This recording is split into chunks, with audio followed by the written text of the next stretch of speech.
Welcome back to the H Town Huddle, everybody. Yes, we got by the Pittsburgh Steelers for an unbelievable first wild card victory on the road, setting records. But we are back this week, H Town Huddle, doing it once again. There will be a show next week as well, regardless of the outcome of this game this weekend happening tomorrow. It is Saturday morning, beautiful Saturday morning. I hope everybody's having a great start to their divisional wildcard weekend. But like I said, this is the H Town Huddle on the GWN network. Make sure you're giving us a like and a subscribe. It really helps out. If you like this video, it helps with the algorithm. So please make sure you guys do that. Spread the love, spread the wealth, and make sure you get us noticed. But getting right into it, welcome back. This is the most dangerous Texans show on YouTube. Today, we're diving deep into a heavyweight AFC Divisional matchup. Your Houston Texans marching into Foxborough to take on the New England Patriots in a playoff weather that feels like it was built to last. It was built to test that toughness. So I'm pumped up. I'm ready for this one, ready to rock and roll.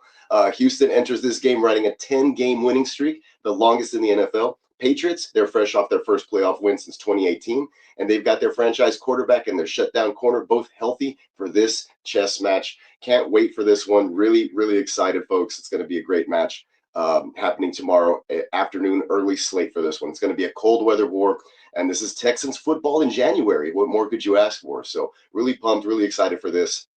Lots of stuff to get into for this one today. First, we're going to talk about the talk of the town, what's been happening, what everybody's been talking about, all week, the quarterback play, CJ Stroud versus Drake Maye. Just the, wild card series numbers only. Texans quarterback CJ Stroud, 21 of 32, 244 yards, 1 TD, 1 interception, 7 yards per attempt, 3 sacks taken. Overall play, calm, pretty efficient. He did not protect the football very well. That was the main talking point for most of the week out there on the socials and stuff like that. So that's going to be something to look at be interested in to see if he can manage to protect the football in this cold weather. On the other side of the football, you got Drake Maye. Patriots wild card performance versus the Chargers. He was 17 of 30 for 200, I believe, 68 yards total, 1 TD, 1 interception, 6.7 yards per attempt, 5 sacks taken, 66 rushing yards, and that was the playoff decider in that one, I believe, really giving them the edge in that one, his 66 rushing yards on the ground. So the mobility was the difference in that win there for them. So if you want to take a look at it, just kind of looking back from this one, I'm going to give you some edges per these deals, and then we'll talk about the narrative, right? But the QB edge and the passing overall, I believe, goes to CJ Stroud being a little bit more proficient, a little more efficient in the pocket once he's given some time, turnovers aside. I do like him in the passing game. Texans had, I believe, over 400 of yards passing. I should have something for that. Let's see. Give me 1 second. Sorry. Bear with me, folks. AFC wildcard offenses right there on the screen. You see them right in front of you. Those are the numbers that they're dealing with. So Houston Texans first in this one game played, obviously, but 66 plays on offense for 408 yards. 6.2 per play. And then you have New England right underneath them, 64 plays, 381 yards of offense. And this is, of course, just the AFC side of things. But yeah, with CJ Stroud, talking about him, a lot of pressure, a lot of unnecessary hate, because if you look at what Drake Maye did on the other side, his numbers were virtually identical, same amount of turnovers. So that's something we pointed out on the GWN network over the week. Just making sure that, we're fair on both sides. I think that these are two really good football teams, two really good defenses. The offense is sus at times. So, it's basically an even matchup, in my opinion. Of course, you have Drake Maye, the MVP, and all these things, and he's great on the ground running. But then you have the #1 defense on the other side of the Houston Texans in many categories. So I do think that this is going to be a great matchup to watch this weekend. Keep your eyes peeled or glued on the screen for this one, folks. Here we go. Here's some other stuff. Basically, this is via ESPN analytics, but given the slight edge to the New England Patriots, of course, with Nico Collins missing and New England Patriots cold weather and the home field advantage. But it's virtually a coin flip for me in all these regards. Just looking at all things, all analytics, all data together here in this one. But yeah, that's it's going to be interesting. It's going to be interesting. Texans, like I mentioned off the top, 10-game winning streak, how to win 10 games straight. And, a lot of that has to do with their defense, the back-end guys like Kayshon Boutte right there and Kamari Lassiter, Lock and Hawk, as they call them, Fire and Ice. We got Danielle Hunter and Will Anderson as well, the nightmare fuel. So these guys, on the defense, leading the charge, leading the way for the Houston Texans, obviously. And then some newfound joy in rookie running back Woody Marks, who had some success on the ground, getting that dub for the Houston Texans this last weekend, going over, I believe, 100 yards. And with a score, Texans doing it on the ground, 106. We'll get into that here in a second as well. And we'll talk about some of the other players in this matchup. Checking in with the chat. What is up, Lee? Appreciate you for jumping in early this Saturday morning as we break this down real quickly. Probably about another 20, 25 minutes on this show before we run through it all, give you my bold predictions and score breakdowns. But lots of hype, lots of energy. We ready for this one, baby. Let's go. H-Town. H is up. Texans players left Houston about an hour ago this morning on a cold send-off. They're on their way to Foxborough as we speak. So safe travels to them. But getting right back into everything here with this one. Right back into the quarterback play, like I mentioned, we had the 66 rushing yards. I was just talking about the difference there. So the narrative, Stroud's got to win from the pocket and may be in some trouble, but he must survive Houston's man coverage coupled with that pass rush. And the Texans like to mix it up. They play a lot of quarters, not so much a lot of zone, a lot of good communication out there. But it's not like they're trying to sneak anything by you or trick you with the coverage or anything like that, which is probably what the New England Patriots are a little bit more known for, at least this last week versus the Chargers in the wild card round. But let's move on to our pass catchers, the second part, or the second section here, quarterbacks aside, and of course we'll touch on them and sprinkle them here on in through the rest of the broadcast here. But pass catchers, Texans wide receiver room, we know that there is no Nico Collins. Unfortunately, he has been ruled out with a concussion. So no Nico Collins, no number one wide receiver, no 1,000-yard receiver, big body, 6'4", 220-pound guy out there on the outside for the Houston Texans. He was unable to clear protocol in time with the late game on Monday, and then traveling back to Houston and then traveling out this way, just not enough time for him to recover and get any practices in there. So hopefully he's okay. He'll be able to recover quickly, and we'll see if, what happens after this weekend, right? But Nico Collins, unfortunately, will be out with a concussion, 1,117-yard wide receiver one. But in his absence comes out of nowhere, seemingly, finally probably feeling good off of that hamstring injury that he was dealing with most of the first part of the season, is wide receiver slot demon Christian Kirk out of nowhere. Christian Kirk last week versus the Steelers looked smooth, had I think 8 catches for like 144 yards, set all types of Texans franchise receiving records, all types of playoff. He led all wild card receivers last week as well. So Christian Kirk getting it done, 8 for 144, and the tug, using him sparingly, actually quite often out of the slot, and so looking good. In the absence, once Nico Collins went out, you see Christian Kirk kind of just, flying off the radar, becoming somebody that was looking smooth and spry for the Houston Texans. I have some film clips, don't have a lot of time to get into to a lot of that, so probably run it down and then maybe we can do some film breakdown after that. But you guys have seen the highlights. You've seen some of the tosses that with a clean pocket, CJ Stroud was able to find Christian Kirk for chunk plays down the field on the Steelers secondary. Like I had mentioned, was going to be able, they might be able to have some success with those coverages. So looking good, Christian Kirk. Not to be confused with Charlie Kirk, who for some reason Stephen A. Smith called him that, and there was a whole lot of stuff. If you go on Twitter, on the internet, you'll find a whole lot of funny things like this. Rest in peace. Sorry, Charlie Kirk, but yeah, doing his thing.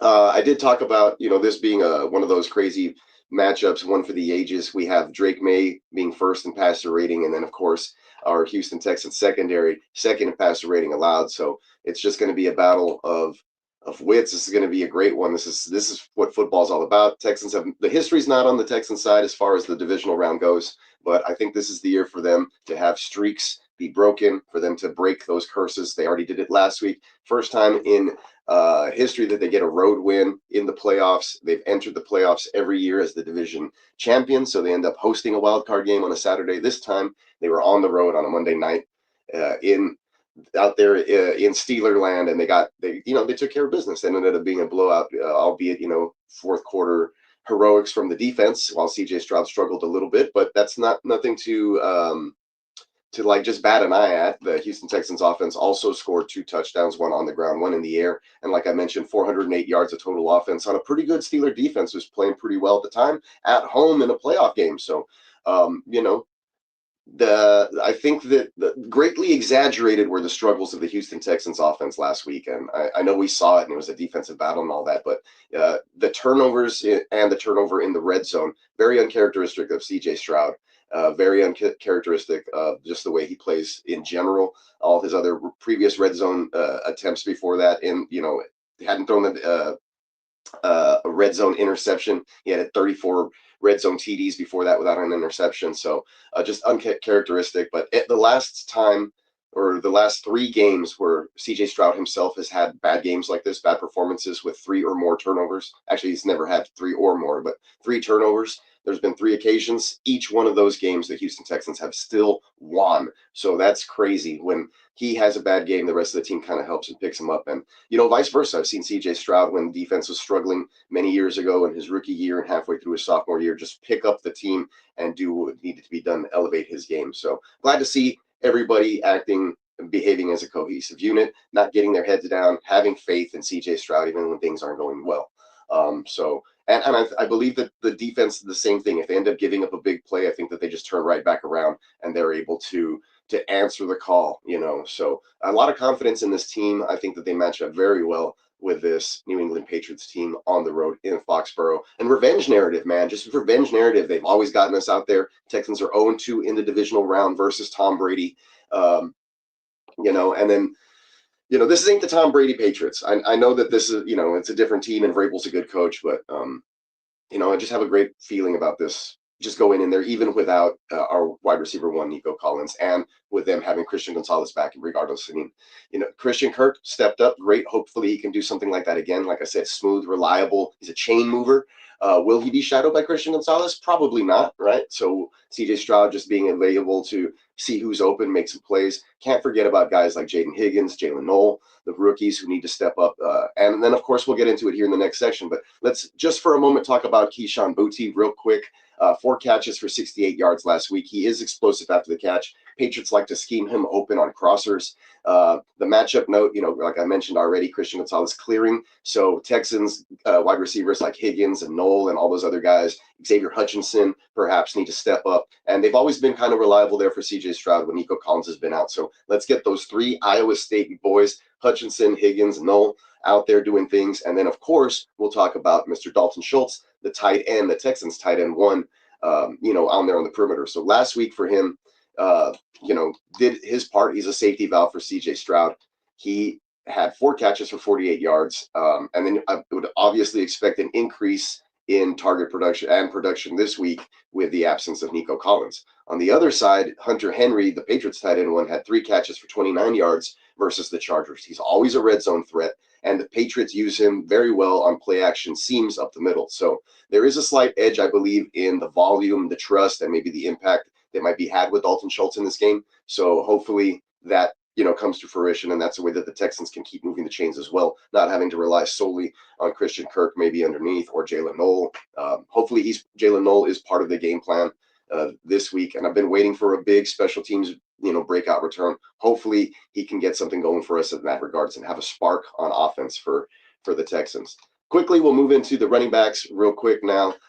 Texans running backs versus the Steelers last week. Woody Marks, 14 carries, 82 yards, had the tug. Nick Chubb, another 10 carries, pitching in 54 yards, 5.4 carry, 5.8 for Woody. Team high, 164 yards in the playoffs versus a stout steel curtain. I really like the way that worked. Right off the bat, first couple of plays in that game, it looked like they were getting a good interior push with Ingram and Andrews. Some of the guard play also on the inside. So bringing in the jumbo packages with Blake Fisher. I think if we can get that going again, hopefully, right, you can lean on that run game, and it'll help to dictate, especially in this cold weather kind of atmosphere that we got going. And on the same note, the Patriots are basically the same thing on the other side. They got a running back duo, not necessarily a rotation like the way the Texans have it. It looks like they were leaning on TreVeyon Henderson a little bit more as a bell cow row. He had 18 carries last week for 104 yards, 5.8 a carry as well.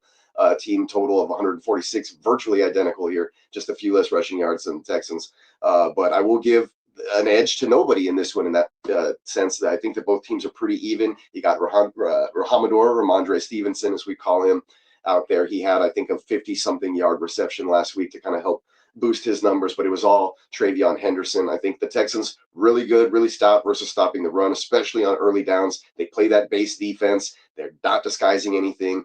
Aaron Rodgers at first was kind of like picking up on signals and said, hey, okay, these guys are sitting back. Let's try to run here, and just trying to pick his spots. But, after a little while, there was really nothing open, nothing to be done, nothing to be had there, even off of the turnovers. They ran 10 plays for like 4 yards and 1 point and had to settle for a field goal, and they got no points off of the other 2 turnovers the Steelers did in that game. So Texans defense really strong, holds well, especially when put in bad situations by the offense, regardless of what ends up happening there. A lot of trust in that defense. Elite. Them in Seattle are the only ones I think that really stick out without having to blitz offenses and still get the job done, get pressure with just the front 4. So it's going to be very interesting to see how that shakes out. But, like I said, both teams very even in the run game. Both ran the ball extremely well last week versus pretty good playoff defensive opponents. I think the Texans have that nice rotation going on, and the Patriots have a nice receiving option out of that. So that's something the Texans need to watch, especially with guys like H2O trying to cover the backfield. Good morning, Marco from the future. Shout out to everybody in the chat. Let's check in again real quick. We love you, Nico Collins. Get better. Appreciate you, Bogey at GMM Network. Give me money, everybody. Shout out to the Ginger Ninja, top of the morning. Let's go, Houston. I appreciate that, man. Thank you, sir. Hope you're staying cold out there in Minnesota, buddy. Let's do it. The W goes to who is the stronger in the force. So they're tapping in, man. They're tapping in. I think if you've seen some of these player interviews, players real locked in for the Houston Texans. Will Anderson especially feels like this is a team of destiny type of thing. You go back and watch Jalen Petrie mic'd up this last week, please. It's an 8-minute watch. Great stuff. He actually calls the Kayshon Boutte interception a whole quarter before it happens. He's asking him, if you get the pick, are you going to run it back in? Or are you going to go down? He's sitting on the bench, and he's like, what's going to happen, right? He's talking to Bullock. He's like, they're going to try to throw on us. We're going to pick it off and score. They're going to get mad. We're going to go home. And then it happened. So go check that out. Really cool. But appreciate that. Appreciate you, Marco, all the way from Germany, checking in, man, doing the thing. Appreciate you guys. Let's start to wrap this one up, though. We'll get to third down performances real quick. Texans were great last week on offense, basically elite on offense. CJ Stroud, 10 of 15 in picking up third downs. Their defense, elite on the other side, dominant, only allowed 2 third down conversions of 14 attempts from the Steelers. Patriots, offense, not so good, 4 of 11 on offense, picking up third downs. But their defense was also elite, only allowing 1 of 10 conversions on third downs. So it's going to be a third down chess match. Texans offense versus Patriots defense. Patriots offense versus Texans defense. Both sides have a strength that directly counters the other. So it's just going to be an interesting, intriguing matchup to watch, baby. It's going to be crazy. We've already gone over the injury report in depth, so I'm going to go ahead and just move past that. No need to bring it up anymore. No need to make excuses. We know it's going to be in the 30s. It's going to be perfect football weather. The passing game might be slightly suppressed a little bit on both sides. Ball security obviously going to become critical, and it's going to be an issue again. Running backs are going to gain value in this one, so it's going to be one of those old school, tough running football games with tough defense, maybe some snow. So it's going to be a really great one to watch. Patriots' cold weather advantage is real, so hopefully, that doesn't hurt the Texans too much. But the matchup summary coming up here, Texans have better QB efficiency overall. Drake Maye fumbles the football a lot, gets pressured a lot.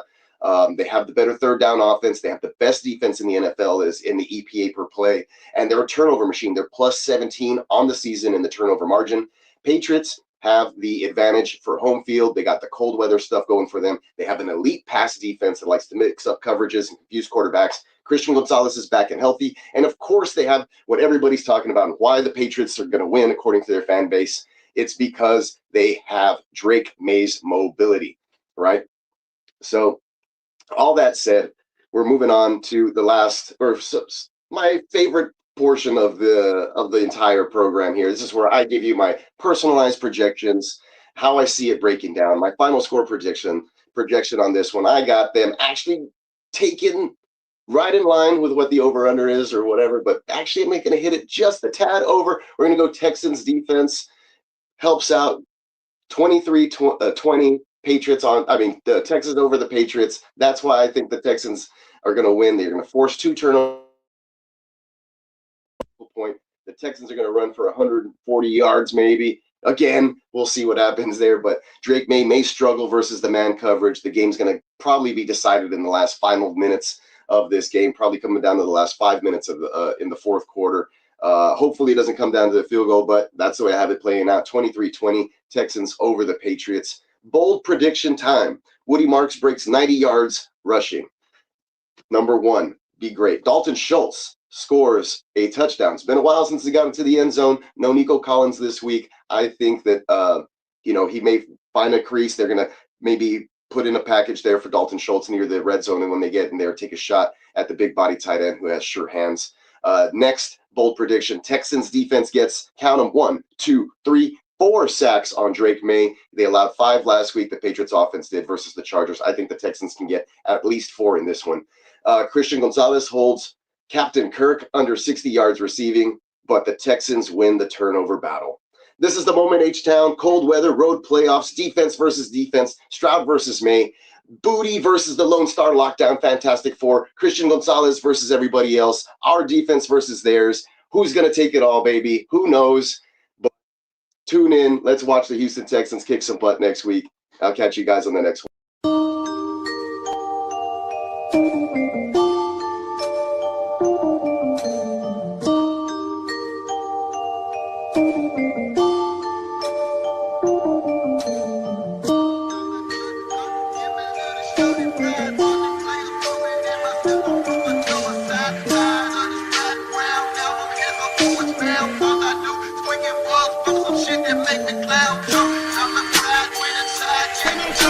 It's special. We started practice.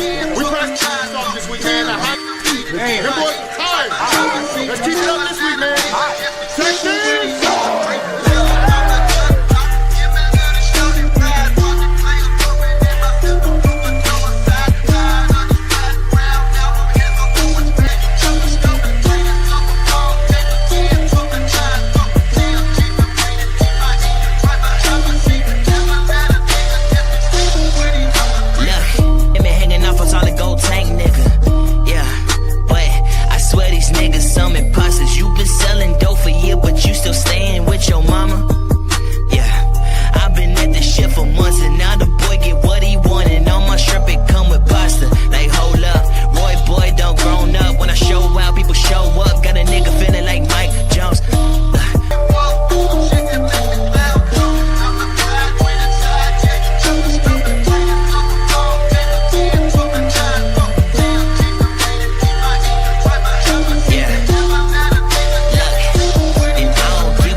Like, damn. And my brother's always busy. That's why shorty fucking with me. She the only one that give me. Yeah.